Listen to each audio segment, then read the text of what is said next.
सागर भर दिया। ज्ञान की ज्योत जला ले मनुआ, काहे फिरत अंधेले में, और या माया के मेले में। सतगुरु मिले जब संत विवेकी, उनकी शरण जाए पद पेकी, और दीप जलाए परम पद देखी। विचारानंद मुक्ति का मार्ग, परमारथ गुरु चेले में, और या माया के मेले में। ज्ञान की ज्योत जला ले मनुआ, काहे फिरत अंधेले में, और या माया के मेले में। बहुत सुंदर आप सुन रहे थे। अब अगली कड़ी में दर्शन दे रही हैं कृतिका सिंह जी, सामान्य कृतिका सिंह जी। मैं निवेदन करूंगा कि वो आए, वो भी जो है अपनी चर्चा 10 मिनट रखें। कृतिका सिंह जी। ब्रह्मा गुरुर्विष्णु गुरुर्देवो महेश्वराय, गुरु साक्षात् परं ब्रह्म तस्मै श्री गुरुवे नमः। एकं नित्यं विमलाचलं सर्वादिसाक्षिभूतम्, भावातीतं त्रिगुणरहितं सद्गुरुं तं नमाति। अर्चनीय, वंदनीय, प्रातः स्मरणीय 1008 ब्रह्मलीन सद्गुरु महाराज जी के चरणों में मैं कोटि कोटि नमन वंदन करते हुए संत सभा के धर्म मंच पर विराजमान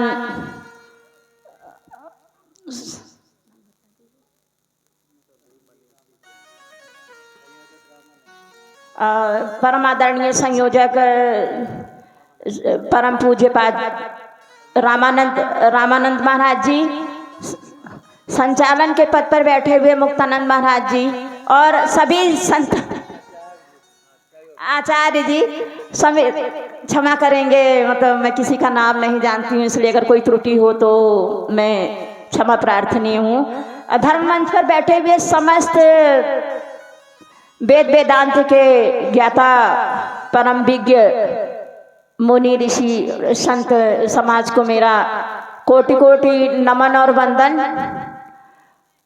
मानस के प्रेमियों, भाइयों, बंधुओं, और गार्गी मदालसा सीता सावित्री की समतुल्य माताएं और बहनें, मैं उनका कोटि कोटि नमन और वंदन करती हूँ।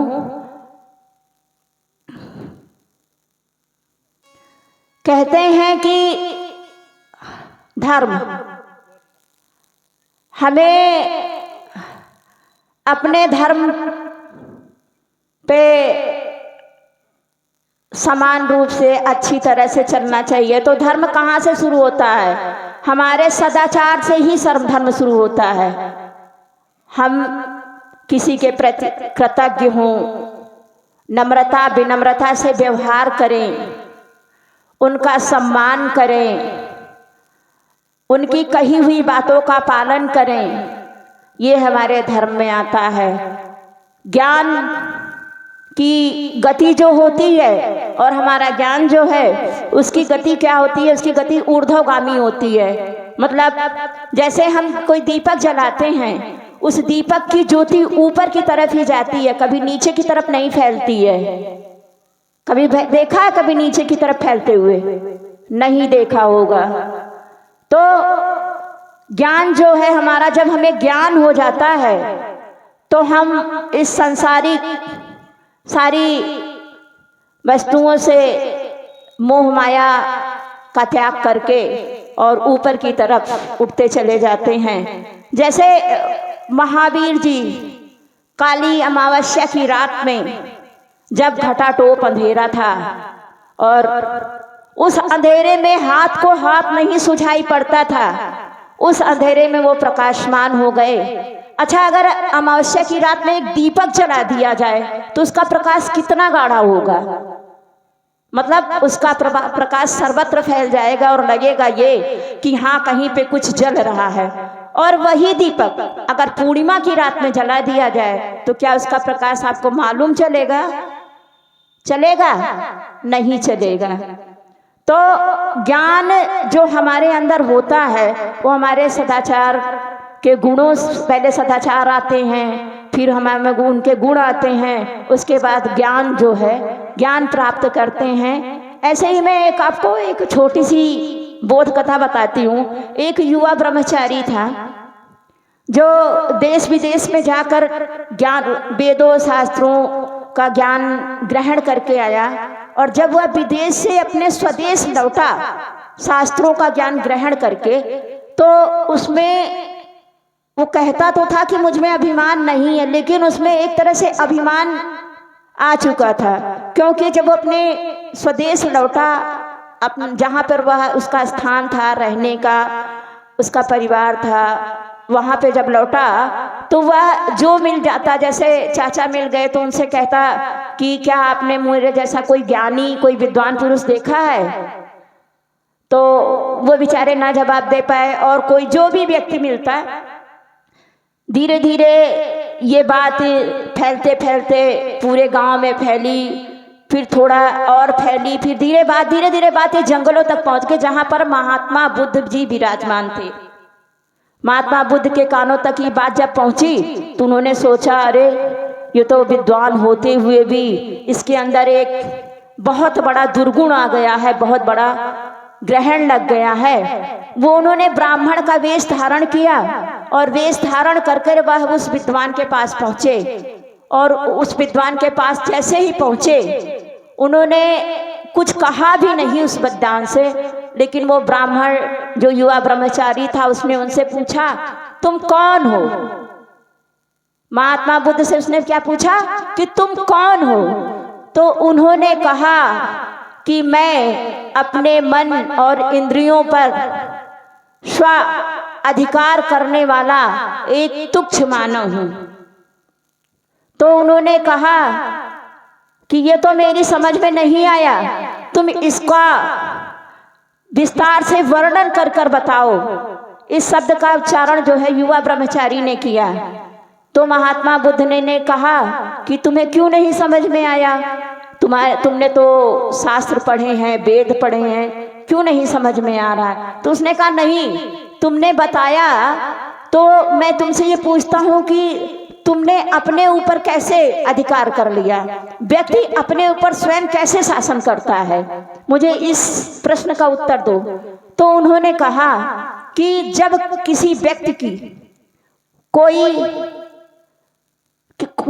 व्यक्ति पर कोई सुमन की वर्षा करे, फूलों की वर्षा करे, और या तो उस पर निंदा के अंगारे बरसाए जाएं, या तो उस पे निंदा के अंगारे बरसाए जाएं, और उस समय भी व्यक्ति बिल्कुल शांत चित्त बना रहे, उनमें सदाचार, दया, विनम्रता और विश्व के प्रति प्रेम की कोई कमी ना हो, ऐसा ही व्यक्ति स्वयं पर शासन करता है, अपनी इंद्रियों पर शासन करता है, उसका स्वाधिकार होता है।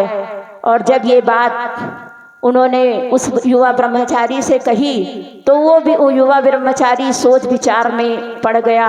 कुछ देर तक विचार मग्न रहा, और उसके बाद वह तड़प कर, क्षोभ से भरकर, आत्मग्लानि से परिपूर्ण होकर महात्मा बुद्ध के पैर चरणों में दंडवत गिर पड़ा और कहने लगा कि हे प्रभु, मैंने आज तक जो कुछ सीखा था वह सब व्यर्थ है।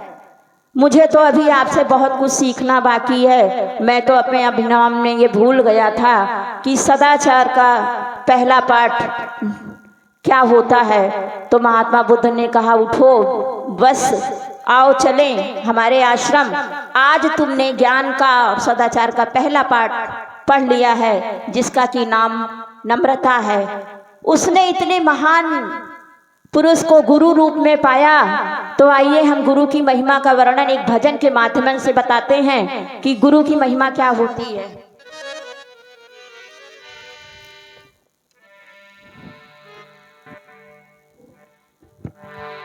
मेरा रोम हर साया, मैंने ऐसा सद्गुरु पाया।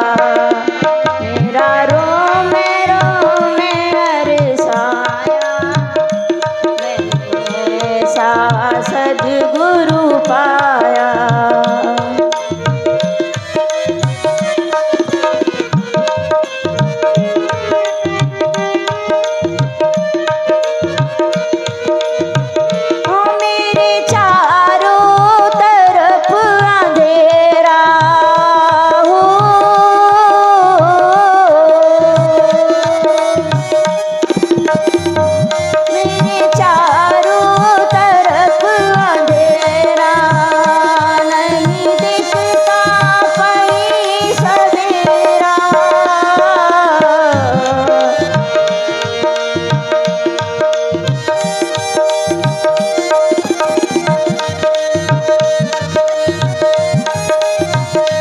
मेरे चारों तरफ अंधेरा, नहीं दिखता कहीं सवेरा। तूने ज्ञान का दीप जलाया, दीवारों में हर्षाया। मेरा रो मेरा हर्षाया, सद्गुरु पाया।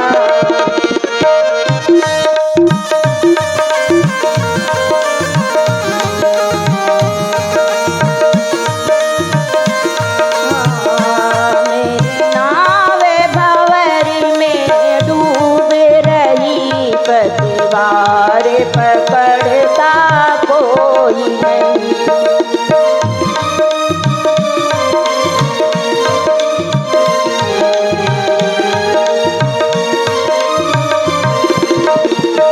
मेरी नावे भंवर में डूब रही, पतवार पकड़ता कोई नहीं।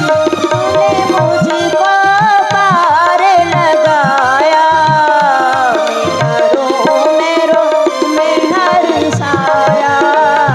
मैंने ऐसा सद्गुरु पाया।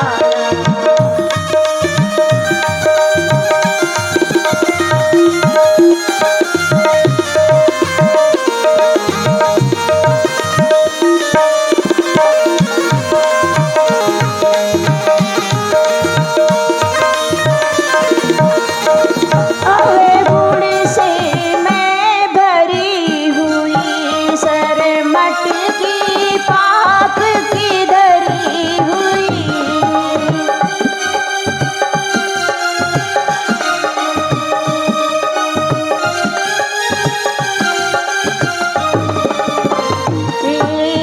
अवे गुण से मैं भरी हुई, सर मटकी पाप की धरी हुई। तूने फिर भी हो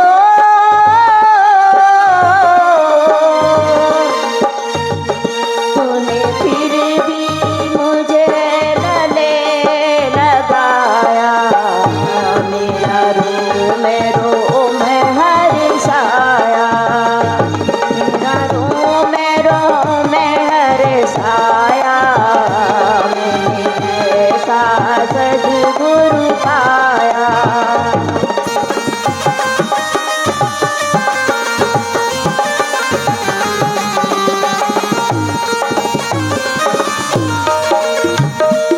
अपनों ने मुझे ठुकराया, गैरों ने दिया सहारा।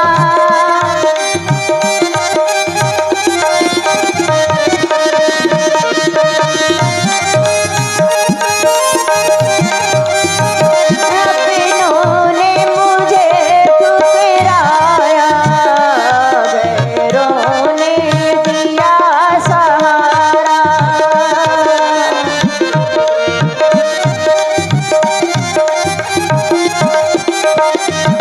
तूने मुझको गले लगाया, मेरा रो में हर्षाया।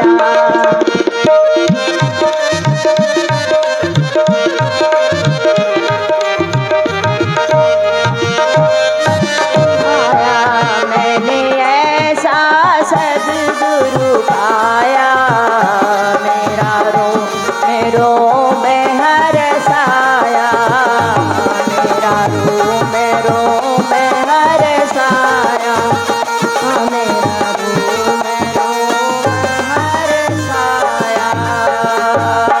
बोलो सच्चिदानंद भगवान की जय। बोलो सतगुरु भगवान की जय। आप सुन रहे थे हमारे बहन कृतमा देवी से। हमारे कुछ दानदाताओं की सूची है। श्री छिद्दू पाल जी 101 पुष्प मुद्राएं। श्री बाबू यादव जी मेदनी आपकी ओर से 51 पुष्प मुद्राएं। भैया भोला द्विवेदी जी आपकी ओर से 101 पुष्प मुद्राएं। और श्री अशोक विश्वकर्मा जी आपकी ओर से 51 पुष्प मुद्राएं। श्री गोरेलाल जी आपकी ओर से 51 पुष्प मुद्राएं। श्री रामनाथ पाल जी हमारे वाले आपकी ओर से 101 पुष्प मुद्राएं। बहुत बहुत साधुवाद। बहुत सुंदर भजन आप सुन रहे थे बहन जी से। मेरा रोम रोम हर्षाया जब मैंने सदगुरु को पाया। जो सदगुरु की शरण में आ जाता है तो जिंदगी हंसते हुए बीतती है, क्योंकि रोवत आए गर्भते और गई जवानी रोए, और रोए सारी जिंदगी अब चिता चले हैं रो। हंसते सब हैं, पहाड़ हंसते हैं, नदियां हंसती हैं, सागर हंसते हैं, सरोवर हंसते हैं, फूल हंसते हैं, डालियां हंसती हैं, पत्तियां हंसती हैं, लेकिन रोता है तो मनुष्य, सोचता है तो मनुष्य, हताश है तो मनुष्य, निराश है तो मनुष्य, उदास है तो मनुष्य। जब हम सदगुरु की शरण में आ जाएंगे, क्योंकि ये जिंदगी मुस्कुराने के लिए मिली थी, किंतु रोते ही रोते उमर जा रही। अब अगली कड़ी में दर्शन दे रहे हैं परम पूजनीय स्वामी हीरानंद जी महाराज। आप भोपाल से पधारे हुए हैं, परम पूजनीय स्वामी हीरानंद जी महाराज। उनसे भी सुनेंगे आप भजन 15 मिनट।